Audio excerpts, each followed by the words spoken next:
Hey, what's up, world, and welcome to an episode review. This first one I am going to be doing on a what if episode, episode 4 to be exact. What if Doctor Strange lost his heart instead of his hands? And this title is so telling of what it's about. It's about Doctor Strange losing his girlfriend, Christine, in an accident instead of his hands getting damaged. And that what sends him on the path that we've seen in the Doctor Strange movie. But this particular story takes place after that, where he tries to get her back and all the lengths that he will go to make sure that that is done. So far, like within the What If series, a lot of them are scenarios that I will particularly be interested in seeing, or just I would come up with. But this one was absolutely one of those. But after watching it, it had some good ideas, and I ended up liking it more than I did, of course, going into just off the premise alone. And one thing that I really didn't know is a glaring thing about this story is that it takes inspiration from the Time Machine. And so if you guys don't know about the Time Machine, it's just about a guy who loses the love of his life, ends up creating a time machine to go back in time to save her, but ends up finding out that,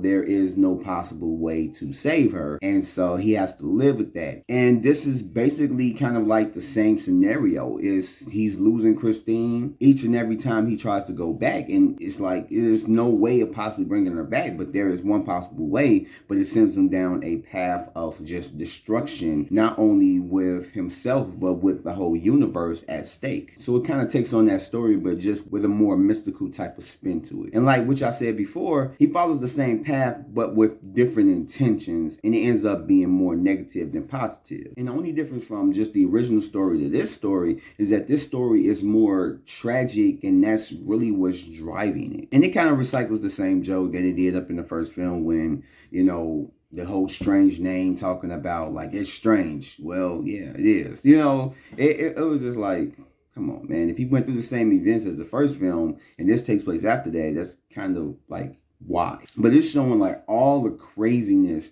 that he is going through, just trying to make sure that he has enough power to stop this absolute point, which he is warned by the Ancient One that tells him that going down this path is just a path to just pure evil. Like it's a path of destruction, but he doesn't care because he wants to bring the love of his life back, because there's nothing else more important than doing that. So he's kind of like sucking the souls, or just sucking the power from the most powerful beings to acquire the power that he needs to stop Christine from dying. Either that or just bring her back to life. And I do like the twist that the Ancient One does, where she ends up splitting Doctor Strange into two parts. That way one is on the path of total destruction and the other one is going on the same path that he went on within the original events. But they are both existing within the same timeline, which seems kind of like a problem with the TVA, which they kind of seem to pick and choose what person they wanted to go after doing what thing, even though Steve Rogers went back in time and lived a life with Peggy when he was supposed to just come back to his timeline like nothing had happened. So I guess they just let whoever they want to get away with whatever get away with it. The other ones, they just probed them. Was it prong?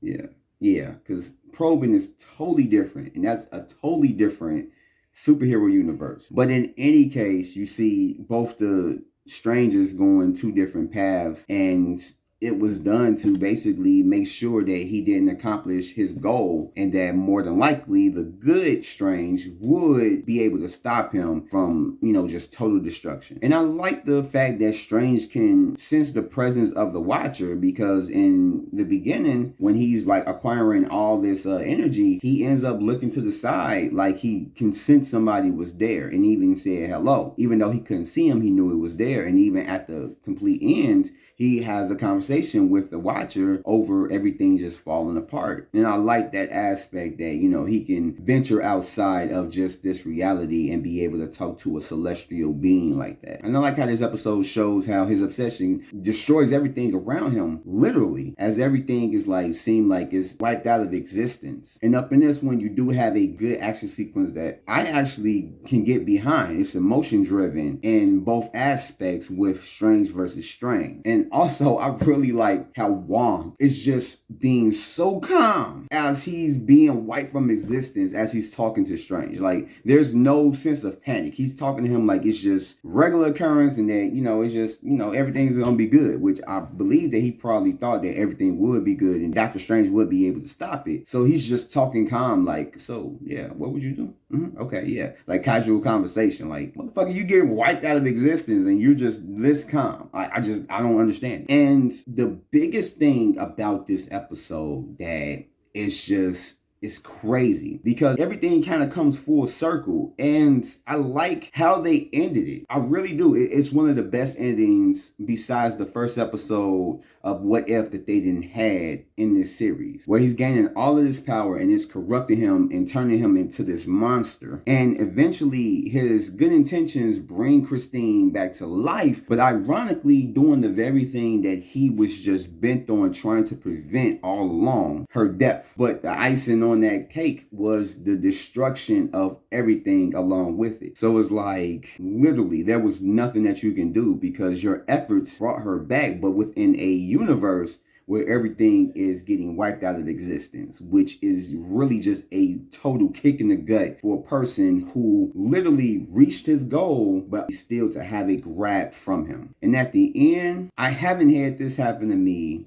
too many times with a film or a show, but I was taken back by how it ended. This was one of those projects where when it ended, I literally was waiting for more to happen. And when I saw the credits, I just sat back there. I didn't move for a good 10 seconds because I was still trying to process how it all ended. Like, it was just literally the end of everything, or at least the end of that universe. And I was just stuck, trying to just process it, just trying to gain my composure. I'm like, this episode was just so powerful that it had me stuck, just sitting there, just literally thinking about what I just saw. Like I said, it wasn't the greatest episode, but it literally did something to me where it was like, I felt heavily invested within what was happening, thinking that it will have a happy ending, and it ended up putting me in a state of paralysis. This was just crazy. Like, it had a lot in this episode to really unpack, and I wasn't prepared to go in here like this. Like, it was only other few projects that really did that to me: The Bridge to Terabithia and Last Christmas. Other than that, it was out there. Like, this was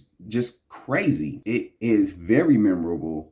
I know I'm going to be thinking about this like even 10 years from now. This was just something that was done really well, and I wasn't prepared for it, and it just took me by surprise. So if there was a movie made from this What If, I honestly would be down to watch it because this was just crazy. I know it'll more than likely have another ending, but at the same time, this story was incredible. It really was. So yeah, that has been my review on episode 4 of What If. What if Doctor Strange lost his heart instead of his hands? This was one of those episodes that just really threw me for a loop, and I really did like it. And I'd like to thank you guys for joining me on this review. If you liked it, go ahead and give it a thumbs up. Subscribe if you're not, and hit that notification bell for more videos. And I will catch you guys on the next one. So peace out and stay safe.